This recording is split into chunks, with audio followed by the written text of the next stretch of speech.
She cannot be harmed either by poison or physically. Those people won't be able to hurt her anymore. Looking into the girl's memories, the guard really found things there that he had not seen before, and they exceeded all his expectations. There should be enough to keep him entertained for the next 500 years.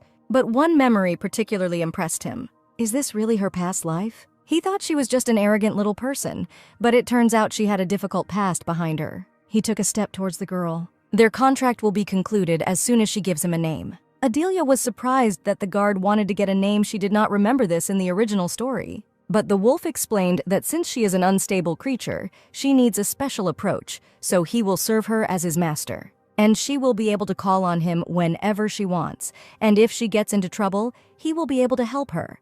As soon as the contract comes into force, they will be bound to each other. The girl thought about it, assuming that this would only benefit her, and she agreed to sign a contract. While choosing a name, she asked how he found the name Kai. Kai, the guard repeated. In the ancient language, it means ocean. Great, now my name is Kai, the guard proudly announced, shrinking to the size of an ordinary wolf. I like it, master, he added. Adelia put her hand on his head patronizingly, showing the seriousness of the moment. But in the next second, everything changed. Then, can I take a couple of gold coins here?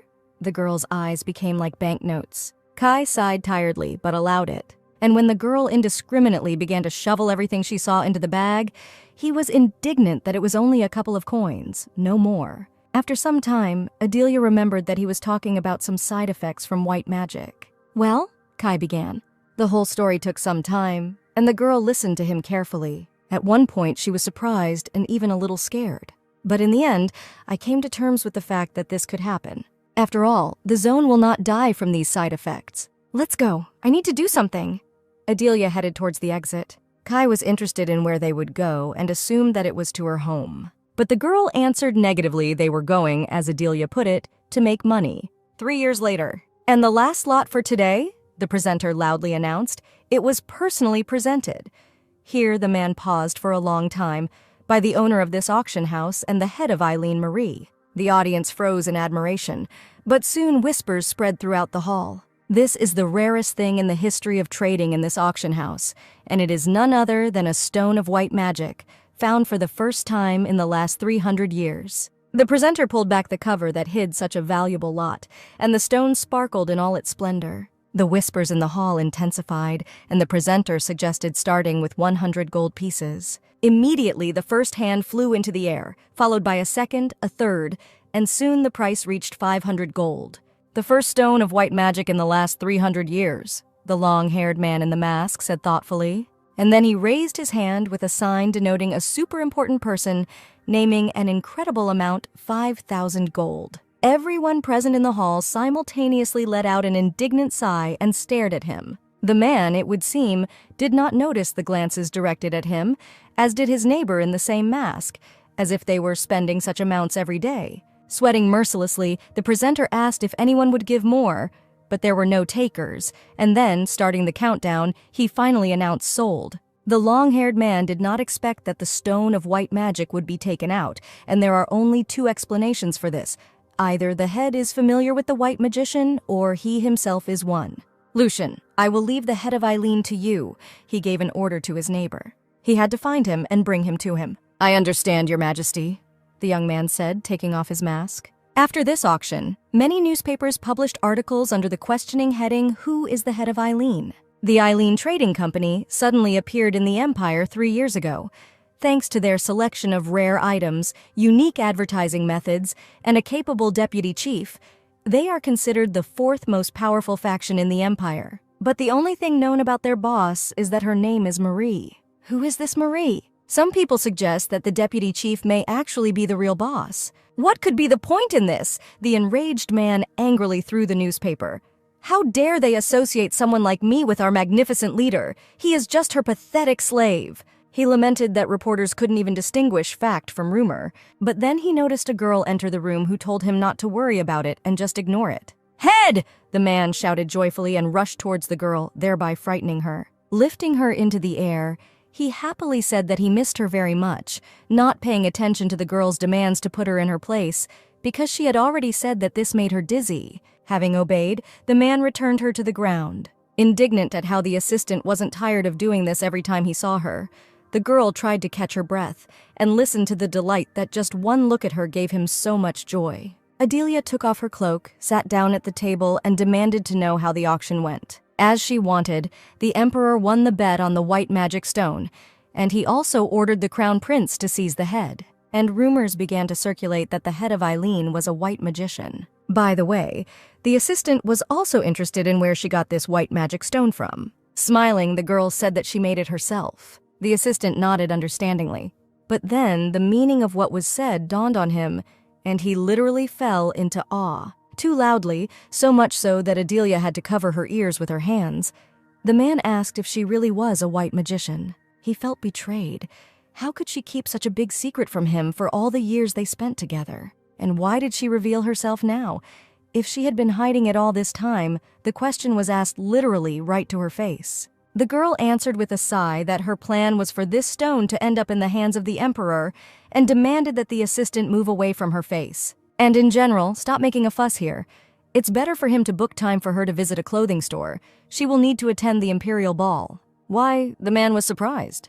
Adelia handed him a letter of invitation. The purpose of the upcoming ball is to choose the future crown princess, so only high-ranking nobles can attend the ball. Wait a minute, the meaning of what was happening slowly dawned on the man.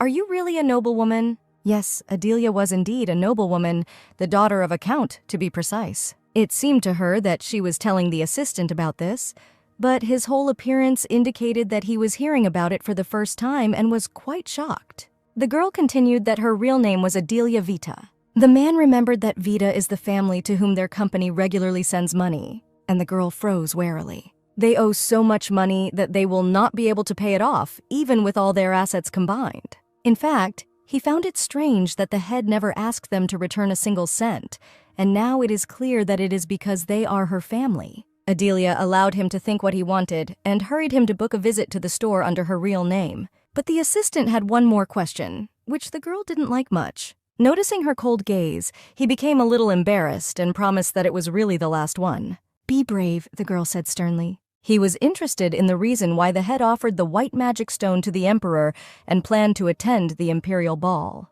"That's right," Adelia answered. "She wants to become the crown princess." It seemed to him that it would be difficult to surprise him with anything. Where did such an idea suddenly come to her mind? She herself said that she was a noblewoman, and many would envy her current life. "The nobles are also not completely free," Adelia answered simply.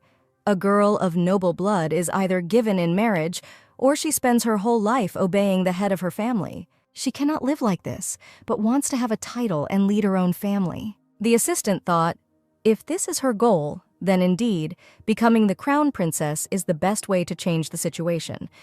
Besides, if she later gets divorced, then she will then have a title and be considered a former part of the Imperial family. Of course, she will always be able to get rid of Count Vita.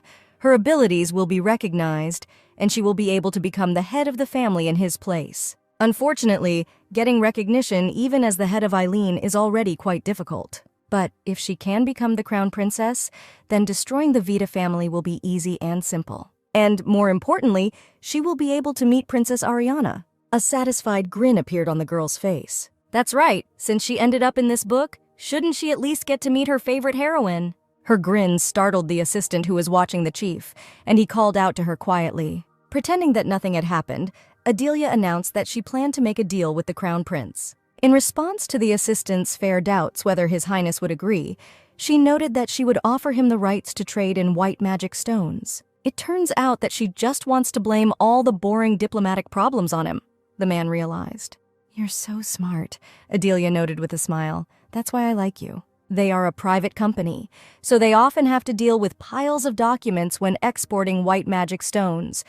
But the Imperial family does not need to do all this, and she is sure that they will accept this offer without thinking twice. The assistant stood silently, amazed at the head's train of thought. She's incredible. Much younger than him, but already thinking about the future. "Okay, Coland, since the chatter is over, it's time to get back to work," Adelia said, thereby bringing the assistant out of his stupor. Sighing heavily, the man said that her poor slave was ready to work hard again. It will be interesting to see how this company will develop. He's even a little scared to think about all this. There was commotion in the office, and mountains of books and documents were piled up. "Didn't I tell you to drop all other matters and concentrate on finding the head of Eileen?" The prince sternly reprimanded his subordinates. And yet, not only did they not find him, but they didn't even know anything about him out of anger. He crumpled the sheet he was holding in his hand. The subordinates asked for forgiveness from His Highness. They found a deputy not far from the auction hall, but he disappeared in the blink of an eye. They believe he disappeared using an artifact. What a sneaky rat, His Highness was furious. The head of Eileen had already used many rare artifacts. This means that next to him, there is definitely a white magician who knows how to create these same artifacts. Now it's clear how he manages to hide every time. The last white magician was the first Emperor Dekrak, thanks to whom prosperity reigned on the continent. And now, 300 years later, another white magician has appeared, which means he will also have a huge impact on the entire empire. The Imperial family must find him first, and to ensure that he is on their side, they will have to make him an Imperial magician. But the Knights reported something else, the rumor that the head of Eileen, a white magician, has already spread throughout the continent. Now it worries not only the people of Dekrak, residents of other empires are also looking for him. "Unrest will begin soon," the prince said thoughtfully. He gave the order to continue the search. They must find the white magician before the enemies do. It does not matter whether they try to attract him to them or threaten him. This magician must be on their side, and if all else fails, then he will have to kill. "Yes, Your Highness," the men reported and bowed. Then they left, leaving the prince alone in the room. In his opinion, it would be easier if a magician could be bought like nobles. Looking at the white stone purchased at auction, he thought that the principles of the white magician were only making their life more difficult. He swore to himself that this time he would look into the face of this great white magician. The day of the Imperial ball has arrived. Adelia stood aside and watched the Vita family get together. Lobelia Vita, the second daughter of Count Vita, twirled around in front of her father, asking how she looked and whether she could attract the attention of the crown prince. The count assured that his dear Lobelia would be the first beauty at the ball, to which his wife asked how she was. The count replied that their daughter was so beautiful only because she was everything like her mother. "You got ready early," Adelia noted, thereby drawing the count's attention to the fact that she had also arrived. Lobelia, as well as her mother, Countess Vita, were not very pleased with the appearance of Adelia, nor with the fact that she was also going to the ball with them, and they only hoped that she would not disgrace their family, from which the girl only helplessly clenched her fists, forced to listen to this addressed to her. But the most unpleasant words were said by the count, noting that the girl looked better than the last time they saw each other, and apparently, he could earn more from her than he expected. Adelia remembered that around this time, according to the plot of the book, her heroine was sold to some old count. "Get into the last carriage. Don't disgrace us at the ball, just sit quietly in the corner," the count said with disgust. The girl obediently agreed. She just needed to be patient. It was better not to attract attention. But before she had time to get into the carriage, someone's hand reached out to her. The young man brazenly grabbed the girl, not allowing her to move. He squeezed the girl's wrist painfully, forcing her to look at him. "Long time no see," he grinned brazenly. And when Adelia asked to let her go, he only squeezed her wrist tighter, noting that he had not seen her beautiful face for a long time, so there was no need to look at it like that. The guy's gaze tenaciously swept over the girl's face and figure. He noticed that she was eating well and living happily, and overall looked very good. "I said, let me go, you disgusting pervert." Adelia forcefully freed herself from his grip. David Vita, the eldest son of Count Vita, raised his hands in a conciliatory gesture and asked not to frighten him. Every time Adelia remembers how he used the influence of his family to abuse another innocent girl, she immediately wants to put him behind bars. Adelia turned around and headed into the carriage destined for her. But such a scoundrel deserves much worse punishment. Just wait, the girl thought. She would protect them all straight to hell with her own hands. The Imperial Palace sparkled, ready for a grand reception. Ladies and gentlemen had fun and socialized in anticipation of the Imperial family. Adelia stood aside, not participating in the general noise, and also waited. The bell rang, and it was announced that His Majesty the Emperor and His Highness the Crown Prince had arrived. At the same time, firm steps were heard in the hall, and the girl's gaze sharpened. Two, without exaggeration, gorgeous men majestically walked through the hall to their seats. They sat down in their assigned seats. The throne of the emperor and his eldest son stood on a dais from which the entire hall